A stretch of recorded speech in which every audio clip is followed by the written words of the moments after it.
જંબુસર વિરોધ પક્ષના નેતા સાકિરભાઈ મલિકની આગેવાનીમાં પ્રાંત અધિકારીને આવેદનપત્ર આપવામાં આવ્યું, જેમાં શહેર પ્રમુખ ઇરફાનભાઈ પટેલ, યુસુફ ખા પઠાણ, મુસ્તાકભાઈ કારભારી, ઇસ્લામભાઈ રામદેવ, કાદર બેગ મિર્ઝા સહિતના આગેવાનો હાજર હતા. આવેદનપત્રમાં જણાવ્યું છે કે જંબુસરમાં મુસ્લિમ મતદારોને નિશાન બનાવી વાંધા અરજીઓ કરવામાં આવી. ભરૂચ જિલ્લામાં ખાસ મતદાર યાદી સુધારણા બાદ હવે મુસદ્દા મતદાર યાદી જાહેર કરવામાં આવશે. જંબુસર વિધાનસભા મત વિસ્તારમાં મુસ્લિમ મતદારોના નામ ઇરાદાપૂર્વક કમી કરવામાં ખોટી વાંધા અરજીઓ કરવામાં આવી હોવાનો આક્ષેપ વિપક્ષે કર્યો છે. વિપક્ષના નેતાના જણાવ્યા પ્રમાણે હાલમાં ફોર્મ નંબર 7 દ્વારા દાખલ કરાયેલી કેટલીક વાંધા અરજીઓમાં કોઈ કારણ, લોજિક કે દસ્તાવેજી પુરાવા રજૂ કરવામાં આવ્યા નથી. આ વાંધા અરજીઓ ખાસ કરીને મુસ્લિમ સમાજને ટાર્ગેટ બનાવી રજૂ કરાઈ હોવાનો આરોપ કરવામાં આવ્યો છે.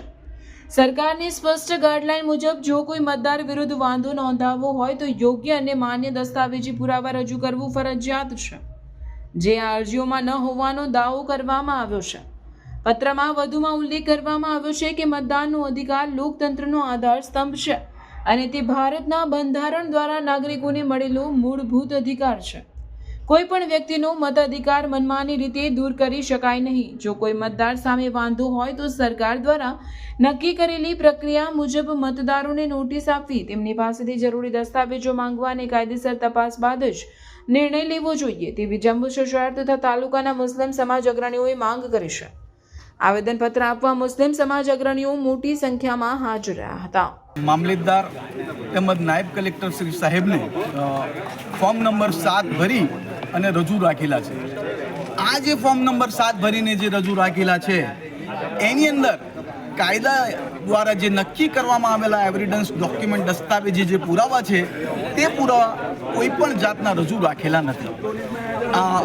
આજ રોજ અમે સમસ્ત સમાજના આગેવાનો તેમજ તાલુકાના આગેવાનો આજરોજ જમા થઈ અને નાયબ કલેક્ટર શ્રી સાહેબ અને મામલતદાર સાહેબને એક આવેદનપત્ર આપેલું છે. અને એ આવેદનપત્રની અંદર અમે એવી ડિમાન્ડ કરેલી છે કે આ જે લોકોએ જે ફોર્મ નંબર 7 જે ખોટી રીતના ભરીને રજૂ કરેલા છે એ લોકો સામે સખતમાં સખત કાયદેસરની કાર્યવાહી થાય. અમે અમારી રીતના જે કાર્યવાહી કરવાની છે એ અમે કરીશું. અમે એમની સામે એફઆઈઆર પણ દાખલ કરાવીશું અને હાઈકોર્ટની અંદર પીઆઈએલ પણ દાખલ કરીશું.